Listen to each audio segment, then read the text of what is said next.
Hello. Morning. Hi, how are you? I'm good. How are you? Yeah, fine, thank you. Yeah. It is definitely morning. Yes. How are we today? Well, very good. It's the beginning of a new week, and the film that won at your festival has picked up quite a few awards over the weekend as well, so that's been really exciting. Extremely. I have no doubts that your film is going to go and do very good things. We loved it here at the festival, and we're actually really excited to talk to you today. I definitely was. I watched your film last night, and I just want to say congratulations. I was completely moved by it, Thank and you very much. yeah. And I've got a few questions for you from us at the Film Awards that we'll just crack on, I guess. Sure. Probably should introduce myself. My bad. I'm Aaron. I'm actually based in London. I'm an actor and a friend of the Film Awards, and they've asked me to conduct this interview today. Um, Um, and I think the first question is if you could introduce yourself to some of the viewers and just tell us a bit about yourself and a bit about the project, just to start off.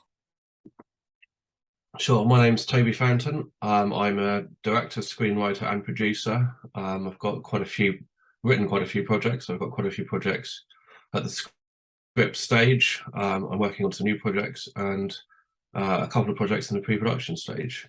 Love Worth Fighting For is the first time I directed something. It's a film set at the beginning of the First World War. Mm-hmm.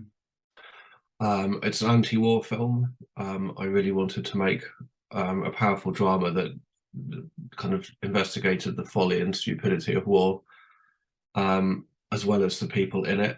I think it's quite unique. It's actually a pilot for a series. So it's a 40-minute pilot for a series that I've been developing since that film's been made, and we've got 8 episodes ready to go now. Wow. And it's a drama about love and war, I guess, but also very strongly anti-war, and about it's not a traditional First World War film in that there will be fighting, but it's not set around the trenches. It's set around the people and the people at home, and it's pan-European, so it's about the English, French, and the Germans, which I think has a strong appeal right the way across Europe. So hopefully it's got a lot going for it. It really does. I was blown away, and it's so interesting because I know a little bit about you because I get given a pack as it were. Um, what were what were the challenges of being this being your first sort of your directing debut? What was that like?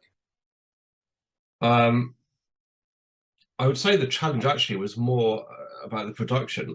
I mean, the project started. I had I had the basis of the story in my head, and I was going to do a really, really short film. And as I talked to more and more people thought it was fantastic. And it kind of grew by itself. And suddenly I'd all these people interested, and I thought, well, I can't really let them down, so I better do it.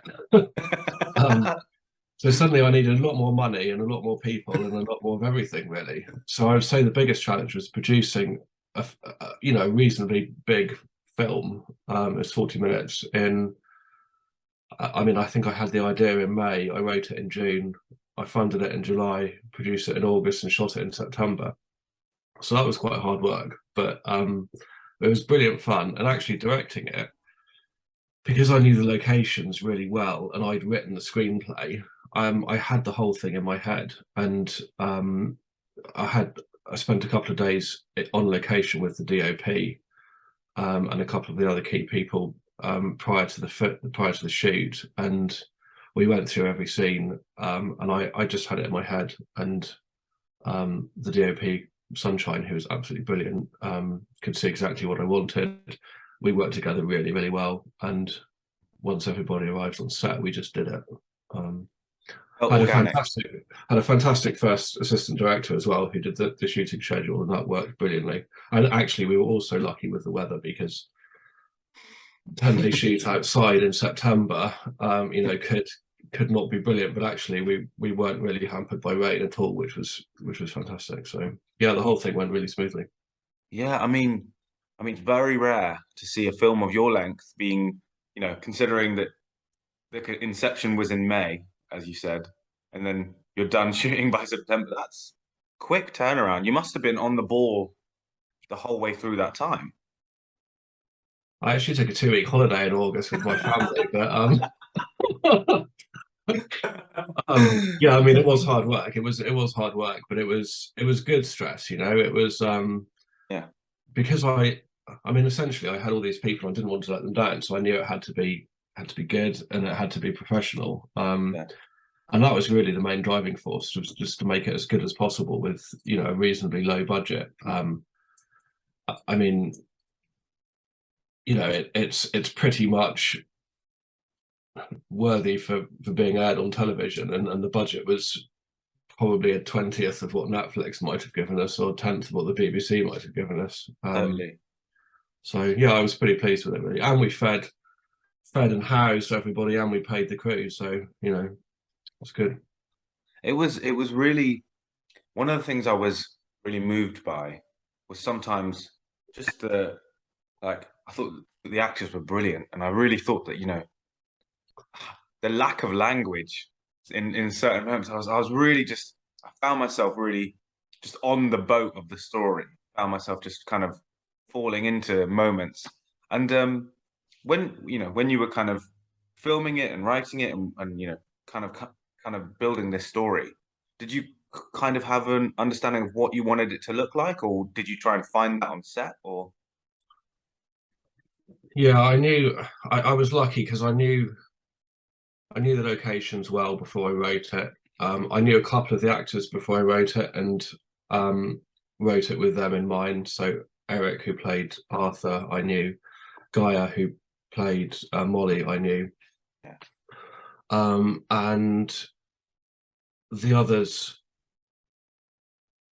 I spent a long time casting. I cast it as well, basically, and I spent a long time looking at show reels. And as soon as I saw the actors that were in it, I knew I wanted them, and thankfully they all said yes. So some of them said yes before I'd even written it. And then they wanted to read it, so I wrote it in about 48 hours to keep them all happy.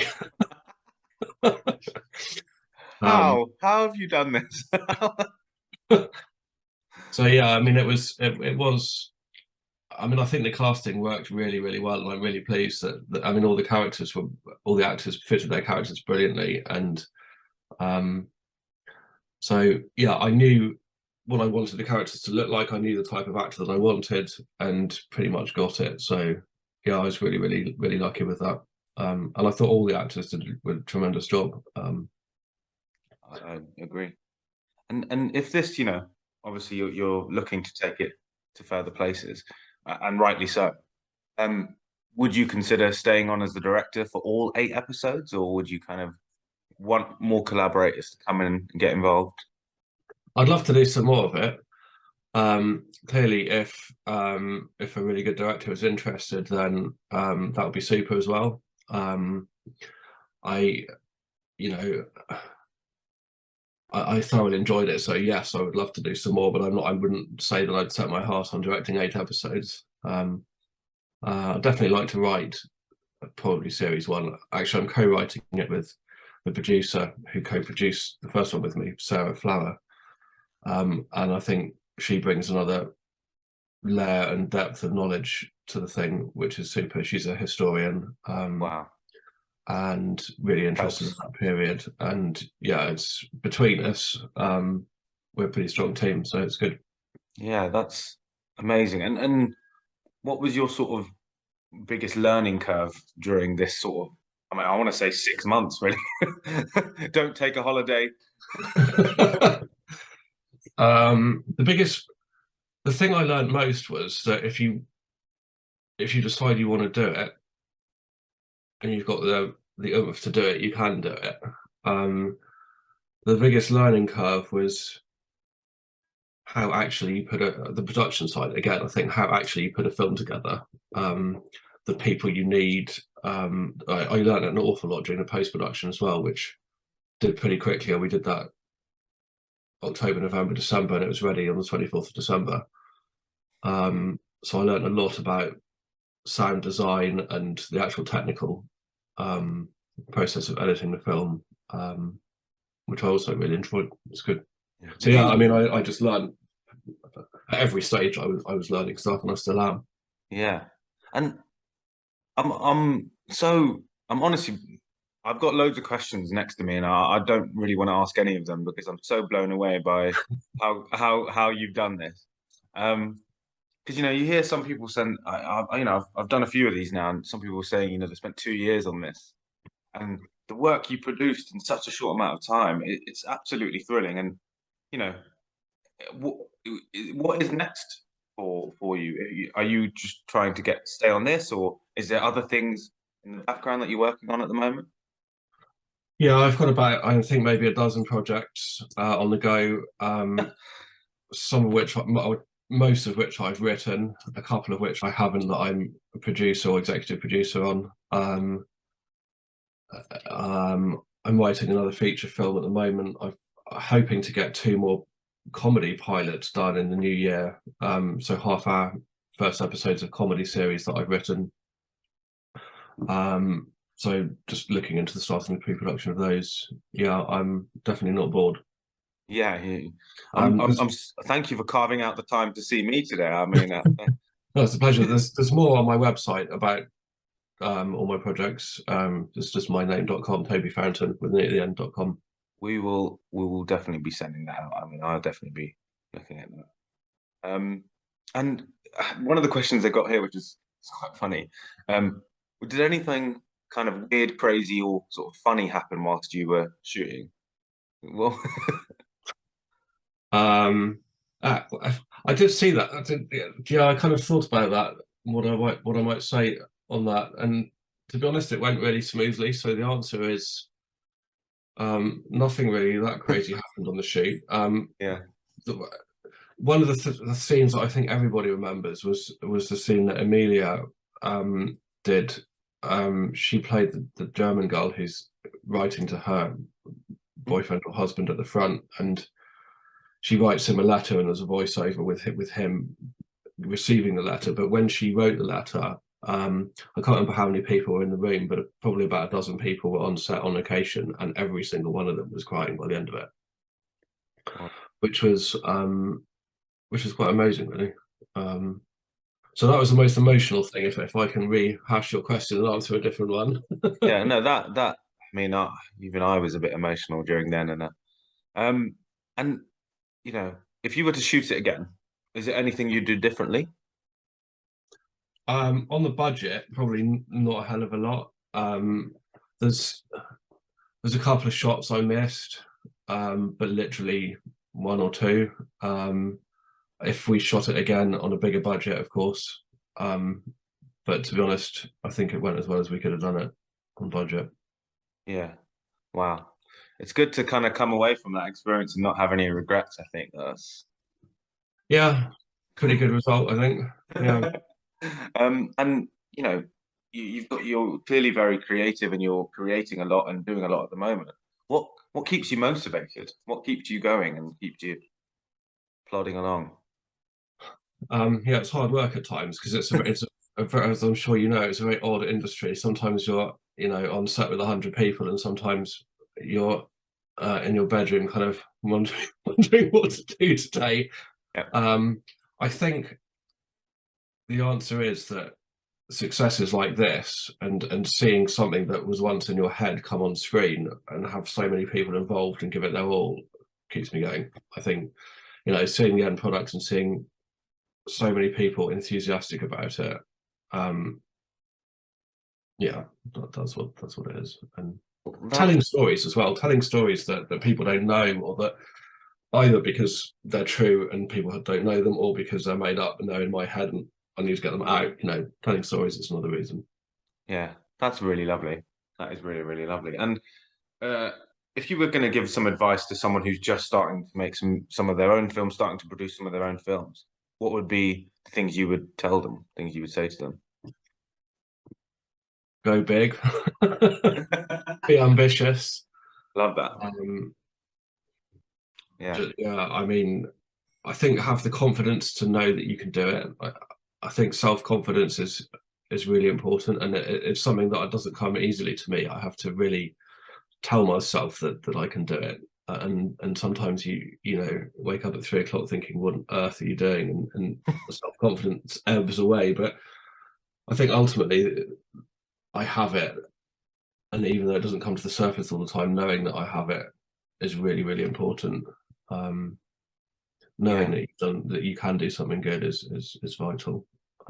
But also just having the guts to just say I'm going to do it, and you know, that's it. um, I think Tarantino has a good quote on that, and it's something like the best way you can learn how to be a movie director is to shoot a movie on low budget, um, Yeah, because you work out how to do stuff, and you cut corners and you make it as good as you can, and you learn a lot by doing so. yeah, 100%. Learn by doing sort of thing. Yeah. Wow. You're honestly very inspiring. And you know, you talked about when the confidence does go away, when you really are in a bit of a spot. You said that you kind of just say you kind of have to check in with yourself. How often does that happen, if I can dare ask? um, Daily, I would say. Yeah, Some days, yeah. I mean, I think you know that sounds a bit glib to say so, but yeah, I think so. I mean, it's all on a relative scale, but I mean, you know, I'm feeling quite high at the moment because I've got quite a few wins in the last couple of weeks, which is brilliant. Before that, I was kind of thinking, you know, what's going to happen to this? But I think also collaborating with other people really helps because people are enthusiastic. So, you know, this year I've been working with Sarah on the screenplays, and if I suddenly get a bit slow producing what I'm meant to be producing, she gives me a kick up the backside and says, "Come on, we've got to get this going." So I think collaborating with other creators really, really helps. yeah, And that's something I definitely not want to do completely on my own. You know, I yeah, actually really like writing stuff with other people, but for that reason. yeah. That's really lovely. And I think, you know, if there was, I guess this is your opportunity. If there's something you want to promote to the viewers, as one of the questions they've given me, if there is anything, yeah, that you'd want to talk about, or Well, I'm one of the two projects that I'm hoping to do a pilot of next year is a comedy series called The Contractor, which is essentially about uh, green investment in Wall Street, and it's very satirical, very funny, and very politically incorrect. Um, so I'm hoping to get a pilot off the ground for that. So if anybody is interested in being in it or financing it or having anything to do with it, let me know. I'm hoping to shoot first episode sometime in the spring, but also have a look at my website. There's tons of stuff on there, and also IMDb. we will promote that hell out of that for you for sure. And Thank if you. you ever need a British Indian, let me know. Uh, Are you Sikh? no, but my dad was. All I right. would say that, but why? Maybe Because we there's need to do this. actually Go because on. in the second series of Love Worth Fighting For, that I'm going to talk about the Indian Sikh soldiers that fought, because that's a massive untold story It's um, that far too many people don't know enough about. Hence my question, but yeah. well, you may receive an email from me shortly after this. As